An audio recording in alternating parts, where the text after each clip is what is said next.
Assalamualaikum warahmatullahi wabarakatuh. Di sini kami dari kelompok 3 ingin mempresentasikan tentang sistem pakar.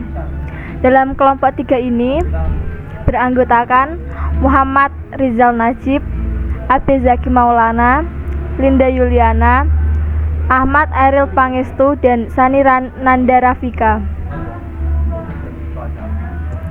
Di sini kita akan menerangkan tentang apa sih yang akan kita bahas di dalam sistem pakar tersebut.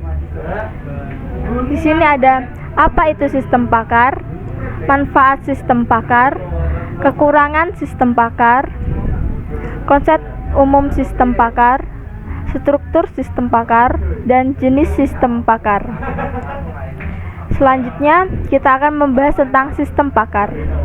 Sistem pakar atau expert system adalah sistem yang berusaha mengadopsi pengetahuan manusia ke komputer agar komputer dapat menyelesaikan masalah seperti yang biasa dilakukan oleh para ahli, dan sistem pakar yang baik dirancang agar dapat menyelesaikan suatu permasalahan tertentu dengan meniru cara kerja para ahli. Nah, di sini merupakan ada sebuah gambar dan di sebelahnya ada sebuah pengertian. Sistem pakar adalah suatu sistem komputer yang bisa menyamai atau meniru kemampuan seorang pakar. Pakar yang dimaksud di sini adalah orang yang mempunyai keahlian khusus yang dapat menyelesaikan permasalahan yang tidak dapat diselesaikan orang awam. Contohnya dokter, mekanik, psikolog, dan yang lainnya. Manfaat sistem pakar: menjadikan pengetahuan dan nasihat lebih mudah didapat, meningkatkan output dan produktivitas, meningkatkan penyelesaian masalah, meneruskan paduan pakar, dan menerangkan sistem pakar khas, meningkatkan reliabilitas, memberikan respon atau jawaban yang cepat, merupakan panduan yang intelijen atau cerdas, dapat bekerja dalam informasi yang kurang lengkap dan mengandung ketidakpastian. Intelligent database atau basis data cerdas, bahwa sistem pakar dapat digunakan untuk mengakses basis data dengan cara cerdas. Selanjutnya, kekurangan sistem pakar. Biaya yang diperlukan untuk pembuatan dan pemeliharaan sistem relatif mahal. Berkurangnya daya kerja dan produktivitas manusia karena semua dikerjakan secara otomatis dan sistem. Sulit dikembangkan karena erat kaitannya dengan ketersediaan para ahli. Harus ada suatu admin yang selalu update informasi dalam bidang yang sesuai dengan sistem pakar. Membutuhkan waktu yang lama untuk mempelajari sistem. Selanjutnya, konsep umum sistem pakar. Kepakaran atau expertise adalah pengetahuan yang intensif dan spesifik yang diperoleh melalui rangkaian pelatihan, membaca, dan pengalaman. Pengetahuan membuat para pakar dapat mengambil keputusan secara lebih baik dan lebih cepat daripada non-pakar dalam memecahkan problem yang kompleks. Next. Tujuan sistem pakar adalah untuk mentransfer kepakaran dalam seorang pakar ke komputer, kemudian ke orang lain yang bukan pakar.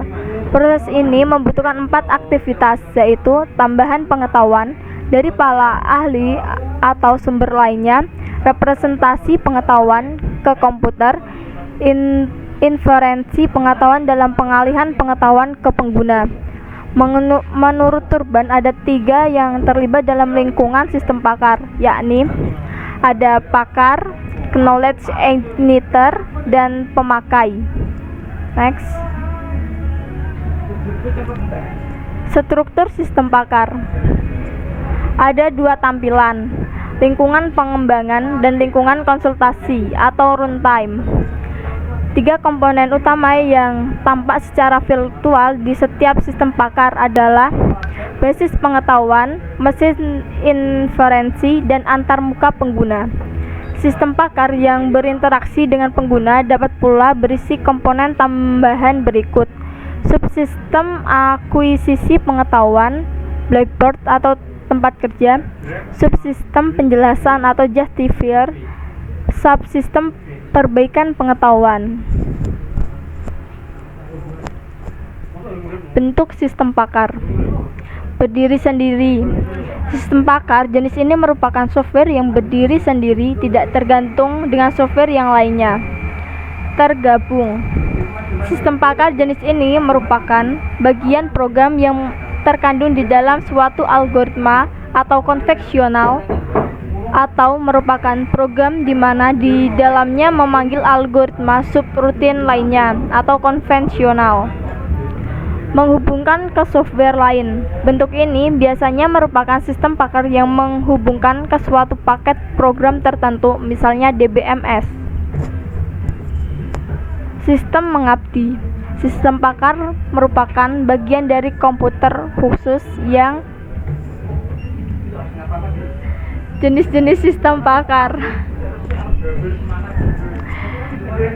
Interpretasi sensor merupakan penghasilan deskripsi situasi berdasarkan data sensor. Prediksi merupakan memberikan akibat yang mungkin dari situasi yang diberikan. Diagnosis menyimpulkan kesalahan sistem berdasarkan gejala atau simptoms. Desain merupakan penyusun objek-objek berdasarkan kendala. Planning merencanakan suatu tindakan. Monitoring membandingkan hasil pengamatan dengan proses perencanaan. Debugging merupakan menentukan penyelesaian dari kesalahan sistem. Reparasi merupakan melaksanakan rencana perbaikan.